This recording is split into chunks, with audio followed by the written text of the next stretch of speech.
Terima kasih Pak Menko. Assalamualaikum warahmatullahi wabarakatuh. Selamat sore dan salam sejahtera untuk kita semuanya. Pak Menko yang kami hormati, Pak Dirjen PUPR, Pak Heri, dan seluruh jajaran Kemenko maupun dari Kementerian.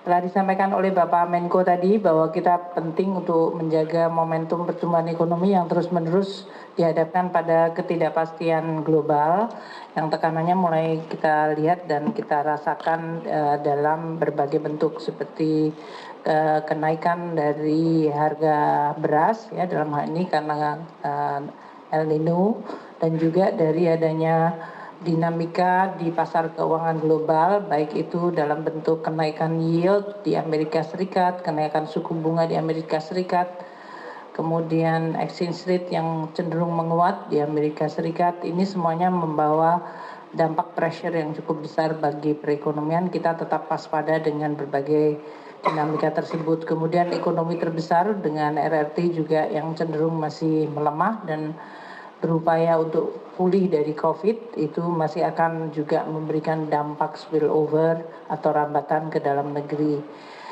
Eropa masih dalam situasi di mana mengelola dari domestik ekonominya dan dari sisi inflasi yang juga pressure karena perang dengan Ukraina antara Ukraina dan Rusia tidak juga mereda dan sekarang tadi disampaikan oleh Pak Menko tambahan risiko dengan adanya perang di Israel, Palestina atau Hamas. Nah, ini adalah situasi yang kita terus waspadai. Kita terus akan meningkatkan terutama beberapa faktor yang mempengaruhi masyarakat paling bawah, 40% terbawah. Harga beras kita lihat meningkat cukup tajam dalam 6 bulan terakhir dan ini menyebabkan juga volatile inflation yang berasal dari volatile food menjadi salah satu kontributor terbesar halaman 9. Ini yang mungkin menjadi salah satu intervensi yang akan kita coba softening ya, dilunakkan baik dari sisi supply side dengan keputusan untuk melakukan import sehingga supply dari beras itu mencukupi hingga sampai akhir tahun. Menjelang akhir tahun biasanya demand akan meningkat pada bulan Desember pada minggu kedua pada saat perayaan Natal, Tahun Baru, dan juga karena El Nino nampaknya musim tanamnya juga akan bergeser. Ini juga perlu untuk kita amankan dengan keputusan memberikan dukungan kalau dari sisi pendanaan oleh Bulog dan Bappenas di dalam pengadaan supply atau pasokan beras. Stok beras di Indonesia harus memadai cukup untuk sampai dengan musim tanam dan kemudian panen yang akan datang.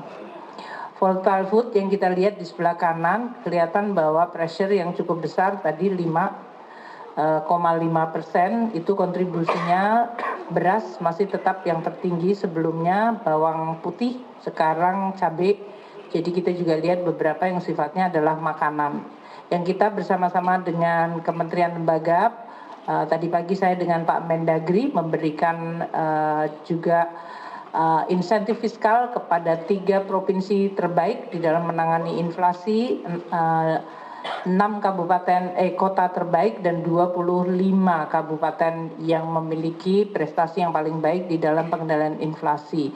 Ini insentif fiskal yang kita berikan 3 kali dalam setahun setiap 4 bulan dan ini adalah yang terakhir agar bisa inflasi dijaga sampai akhir tahun dan kita juga memberikan insentif fiskal kepada daerah yang mampu untuk menurunkan kemiskinan stunting. Ini semuanya tujuannya agar daerah menggunakan APBD-nya juga sebagai instrumen untuk menjaga masyarakat, terutama dalam melindungi daya beli dan memberikan dukungan pada yang paling bawah.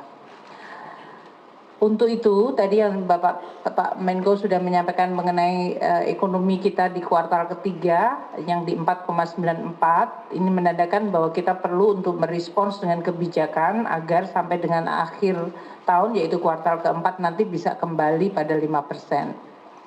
Yang dilakukan untuk menetralisir dari sisi harga beras yang naik, selain tadi menjaga pasokan melalui stok beras yang cukup, kita juga memberikan dukungan kepada terutama masyarakat kelompok yang paling rentan, yaitu desil 1, 2, 3, dan bahkan sampai 4. Jadi pemerintah memutuskan untuk memberikan tambahan bantuan beras kepada 21,3 juta kelompok penerima manfaat, yaitu keluarga-keluarga PKH yang biasanya ada di desil 1, 2, dan kemudian kelompok masyarakat yang biasa menerima sembako, kelompok hingga 3, 4. Halaman 18. Tambahan bantuan beras ini adalah yang kedua kali. Pertama kali diberikan pada bulan Maret Mei yang lalu, yaitu menjelang Lebaran. Kita memberikan 3 bulan berturut-turut untuk 21,3 juta kelompok penerima manfaat, dan itu biayanya 7,9 triliun rupiah. Kemudian pada saat El Nino sudah mulai membuat harga beras meningkat, kita juga memberikan bantuan beras itu tahap kedua mulai bulan September hingga November.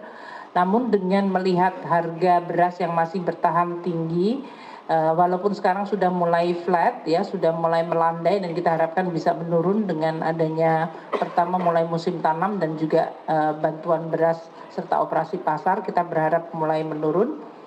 Kita memutuskan untuk memberikan tambahan bantuan beras untuk bulan Desember. Jadi pas 4 bulan untuk keseluruhan akhir tahun 2023 ini.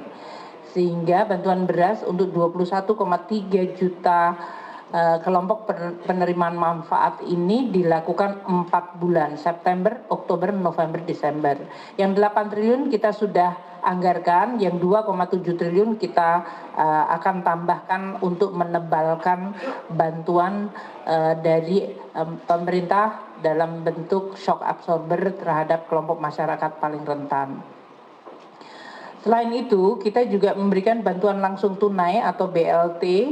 Ini juga karena El Nino sudah mengurangi daya beli masyarakat, terlihat dari sisi outlook dari growth kita, konsumsi masyarakat walaupun masih tumbuh di 5%, kita mengharapkan tetap terjaga bahkan di atas 5%.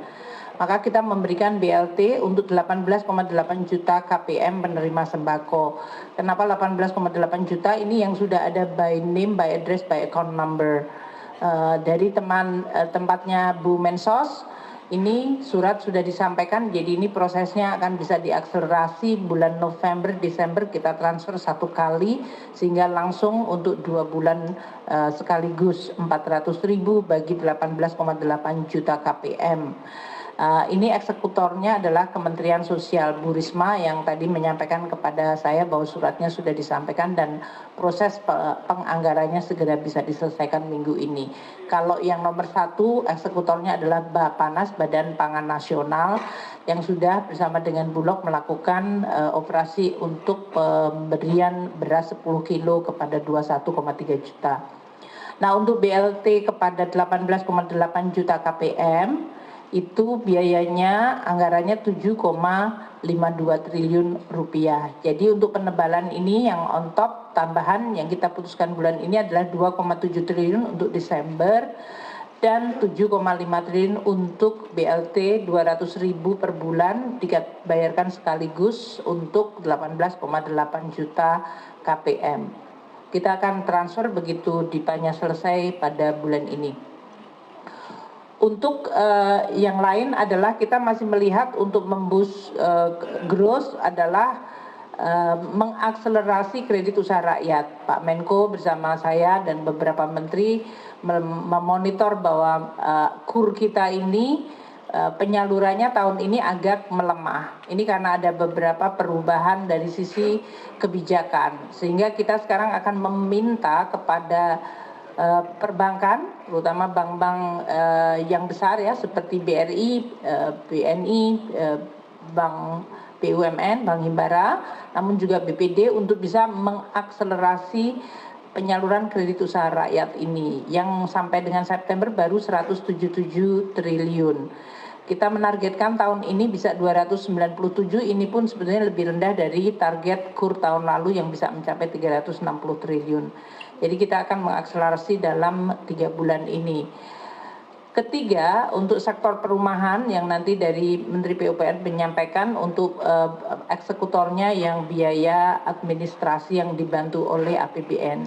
Pertama, untuk menstimulir sektor perumahan, yaitu dari sisi demand side, maka pemerintah memberikan insentif dalam bentuk PPN-nya ditanggung oleh pemerintah untuk rumah yang di bawah 5 miliar.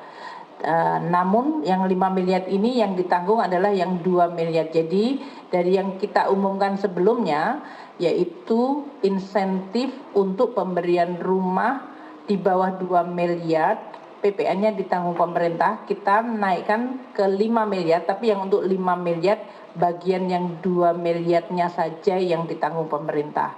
Nah, PPN ditanggung pemerintah ini ada dua fase. Fase pertama adalah ditanggung pemerintah 100% untuk PPN-nya mulai bulan November, Desember 2023 dan Januari hingga Juni 2024. Itu PPN yang ditanggung 100%. Kemudian untuk Juli Desember kita akan menanggung 50% dari PPN penjualan rumah antara 2 miliar tadi 50% dan untuk 5 miliar 2 miliarnya akan ditanggung 50% PPN-nya oleh pemerintah. Untuk yang kedua, kami akan memberikan bantuan kepada rumah masyarakat yang pembelinya adalah masyarakat berpendapatan rendah. Ini yang selama ini sebetulnya sudah diberikan bantuan melalui FLPP dana yang bergulir. Nah, namun masyarakat ini di dalam membeli rumahnya mereka masih menanggung biaya administrasi. Jadi pemerintah akan menanggung biaya administrasi sebesar 4 juta per rumah bagi masyarakat berpendapatan rendah yang membeli rumah sederhana. Rumah ini biasanya harganya adalah 160 cut off-nya 160 juta, 170 juta lah, 167. Nah ini sekarang harga rumahnya kita naikkan menjadi 350 juta per rumah. Sehingga MBR dalam hal ini bisa beli rumah yang sampai 350 yang eligible untuk dapat bantuan biaya administrasi. Selain tentu saja kita juga punya KPR yang melalui FLPP yang sebetulnya juga diberikan subsidi bunga. Jadi ini adalah tambahan dari insentif yang sudah diberikan kepada masyarakat berpendapatan rendah. Kemudian kita juga memberikan tambahan anggaran untuk Kementerian Sosial yang memiliki program Rumah Sejahtera Terpadu. Rumah Sejahtera Terpadu ini adalah program Kemensos untuk mengupgrade dan memperbaiki rumah-rumah dari penduduk yang dianggap mendapat eligible untuk dibantu. Setiap rumah tangga miskin ini diberikan 20 juta yang dalam bentuk untuk di-upgrade rumahnya. Jadi tidak diberikan cash tapi rumahnya diperbaiki dengan anggaran sampai 20 juta. Ini beberapa daerah saya sudah pernah diajak oleh Bu Mensos untuk melihat dan kelihatan bahwa rumahnya di-upgrade menjadi rumah yang jauh lebih layak huni. Nah, paket kebijakan ini kita berharap tentu akan memberikan dampak dorongan kepada perekonomian kita. Kalau kuartal keempat baseline-nya 5,06% outlook dari proyeksi kita, dengan banyaknya ketidakpastian itu bisa melemah ke 4,81. Dengan adanya paket ini yang bisa berjalan di kuartal ketiga, kita berharap akan menambah 0,2% additional growth, sehingga di kuartal keempat kita berharap pertumbuhan ekonomi tetap bisa dijaga di 5,01% nanti pada kuartal keempat. Sehingga pada full year 2023 kita berharap perekonomian kita tetap akan terjaga di 5,04. Karena kalau tidak mungkin dengan kuartal ketiga sekarang di 4,94 dan kuartal keempat yang kemudian tidak diberikan dukungan bisa saja pertumbuhan ekonomi bisa turun ke 4,99%. Kemudian untuk tahun 2024 dengan adanya policy ini baik tadi PPN DTP yang diberikan sampai dengan akhir tahun meskipun ada tapering yaitu penurunan ke 50%, kita berharap akan bisa menambah dukungan terhadap pertumbuhan ekonomi sebesar 0,16%, sehingga pertumbuhan ekonomi full year tahun depan kita harapkan tetap terjaga di atas 5, yaitu di 5,24%. Mungkin demikian Bapak Menko yang kami bisa sampaikan untuk paket-paket yang didukung oleh APBN di dalam mengelola perekonomian dan melindungi masyarakat dari shock yang sangat besar dari global maupun dari climate change. Terima kasih. Terima kasih.